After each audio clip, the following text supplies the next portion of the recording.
You can say everything right and still not be the one in control of a conversation, because what actually decides that isn't just what you say, it's how the conversation feels and how it's been directed underneath. And once you notice this, you start seeing it everywhere. We already broke down some of these forces in part 1. This is where it goes deeper. So let's start with this. So here's something that looks simple on the surface, but is actually really deep once you see it working in real life. Humans don't observe emotions, they absorb them. Think about that for a second. When you walk into a room where someone is anxious, you don't need them to tell you, you feel it. Something shifts in you before you have even processed what's happening. And the same works the other way. Walk into a room where someone is completely calm and grounded, and something in you starts to settle too. That's not just a vibe, that's your brain doing something automatic. See, when someone around you expresses an emotional state, a smile or sharp tone, your brain partially recreates that state internally. Not completely, but enough to pull you in that direction. You don't decide this, it just happens. And here's where it gets interesting. In any conversation, there's always an emotional baseline, a default feeling in the room. And whoever sets this baseline, whoever's emotional state becomes the reference point. That person has quite control over how the entire conversation feels. One anxious person can make a whole room tense. One calm person can walk into chaos and slowly settle it. Not by saying anything specific, but just by being a consistent signal. That's emotional contagion, and it's always running. Now there are 3 channels through which this travels. The fastest one is the face. A smile or tight jaw. This gets mirrored almost instantly. People do it without realizing. You flash a genuine smile at someone, and before they decided to smile back, face is already smiling. That's how fast it works. The second channel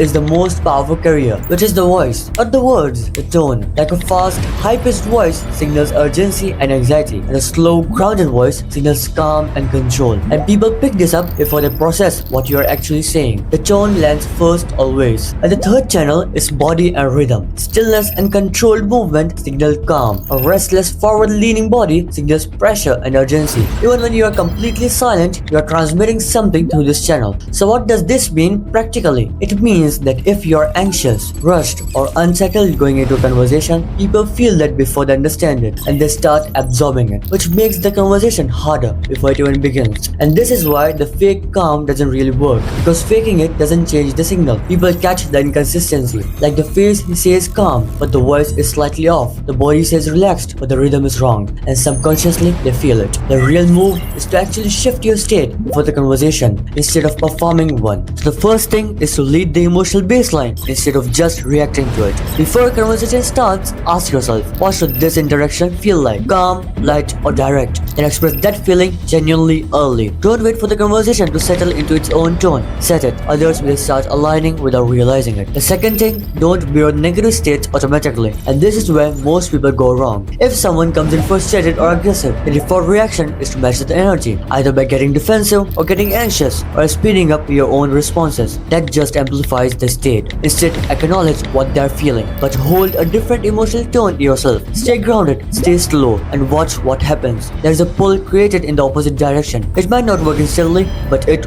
works. Now, if the gap between your state and theirs feels too big, they might resist it. So then use this instead. Match first, then lead. Start by slightly meeting them where they are. Show that you get it, that you feel the weight of what they are saying, and gradually shift the tone. Slow your pace, lower your voice slightly, and soften the rhythm. They'll follow, because that's just how emotional contagion works. Consistent signal wins. And one more thing, don't underestimate stillness. If everyone around you is moving fast, talking fast, feeling anxious, and you are still, you become the anchor of the room, just because your signal is different. And in a room full of noise, the quietest consistent signal is the one that pulls people toward it. But if you can't change anything else in the moment, change your voice. Calm delivery, grounded tone, and clean endings on your sentences. That alone shifts the emotional field around you more than most people realize. But just don't make this mistake of ignoring their own emotional state completely, or just pretending it isn't there. Because if you don't acknowledge someone's emotions at all, they feel unseen. And when people feel unseen, they don't follow, they resist. Okay, so force 3 was about how a conversation feels. This one is about where it goes. And this is probably the most mechanical of all the forces. But once you see the structure underneath it, you'll understand why some people always seem to be in control of a conversation without being aggressive about it. So here's the core idea. At any given moment in a conversation, only one person fully holds the flow. Only one voice fully has attention. So every interaction becomes, at some level, a about who gets that space and who keeps it. And we don't consciously think about this. We don't sit there calculating who speaks next. Instead, we read signals. We anticipate when someone is finished. We feel when a sentence is wrapping up. And the moment it does, anyone can step in. So conversational control isn't about talking the most. It's about managing transitions. Who enters cleanly, who holds clearly, and who exits deliberately. That's who controls the interaction. So for that, there are three fundamental moves here. The first is taking the flow. This happens with a slight inhale, an immediate opening word, and a shift in eye focus. If it's timed right, it's smooth. If it's mistimed, it feels like an interruption even if you waited for a pause. The timing matters more than most people think. The second is holding the flow. Once you are speaking, you signal that you are not done.